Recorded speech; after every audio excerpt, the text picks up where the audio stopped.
kapal ng mukha yung tambay ka na pero may time ka pang gagala, be.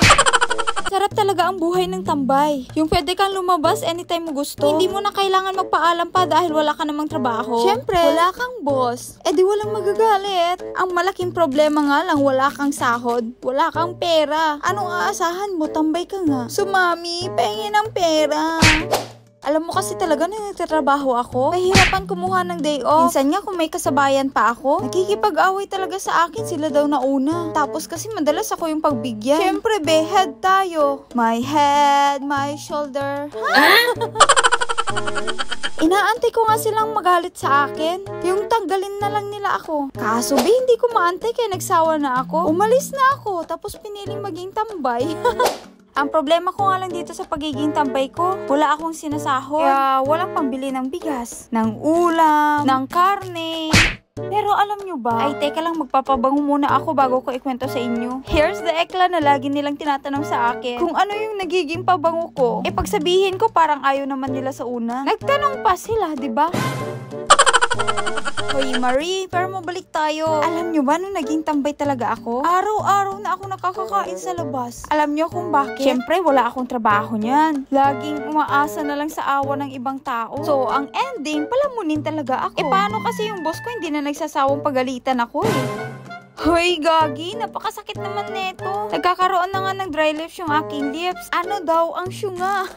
Ayan, nasugat yung lips ko dito. Dahil nga tinanggal ko yung kanyang dry skin. Tapos, abay, natitikman ko talaga yung kanyang dugo. Eh, kung hindi lang talaga tayo tambay, meron tayong pambili ng tubig, ng milk tea, para hindi tayo nagiging dry. Ayan tuloy, nagkanda sugat-sugat yung labi. Hoy, napakatagal. Ang tagal magkulot ng buhok. Pero talagang paninindigan ko to para magmukha tayong mayaman. At hindi lang pag-iisipan na tambay tayo, oy. Sabi nga, diba? Fake it until you make it. Pero paano pag hindi ko nagawa? Eh di magmumukha na akong sinungaling yan. Madadatnan ako ng mga taong pinagsabihan kung mayaman ako. Toing!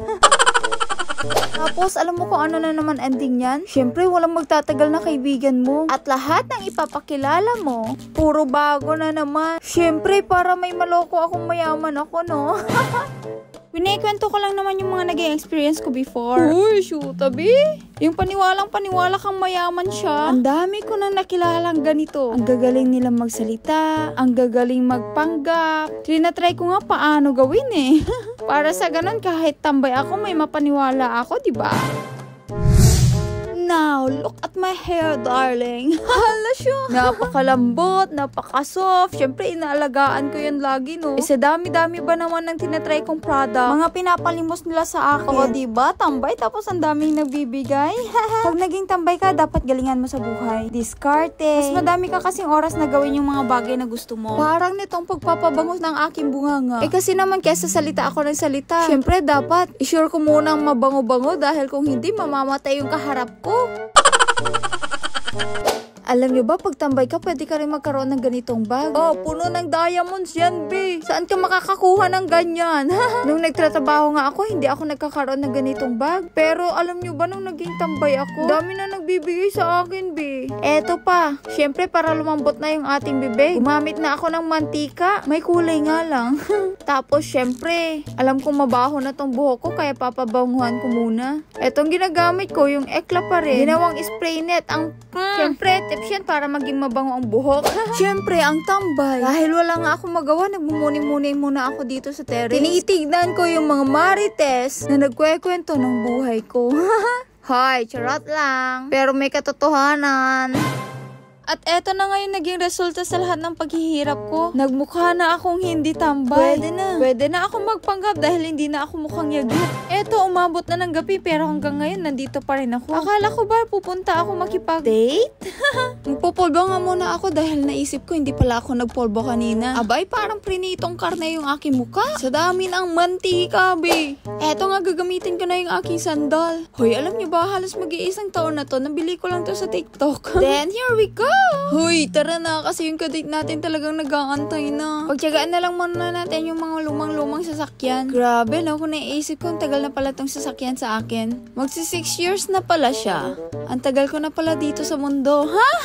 Pero buti pa siya, hindi pa siya nag-give up. Ang dami na namin tong pinagdaanan sa hirap at ginawa. Lalo na nung dumating yung pandemic. Alam nyo ba, ang dami ko nang binebenta? Tapos itong sasakyan lang yung gamit ko. Tapos meron pa ako, hinuli-huli pa ako ng pulis. Tapos na flash alarm pa to, be.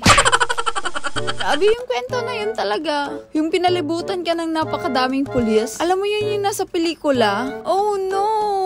Grabe yung mga pinagdaanan ko din na yun. And etong sasakyan pa rin yung dala-dala ko. Huy, pwede pa naman hanggat gumagana, diba? Dito kasi sa bahay walang parkingan. Kaya ang ending nasa labas lang. Sa garahe kasi dito, lahat ng nasa loob, mga motor. Ay aba, mahirap na, baka maneno. Ang daming kumukuha. Alala, ayan, sinasabi ko parang mini tondo. Yung tipong patigas kinukuha. Eto na nga at papunta na ako. Actually, kanina pa ako inaantay ng kadate ko. Eh, paano? Dami ko pang minamarites. Bakit kasi na lang hindi ako diretso? Guys, good to go. Good to go? Ano na?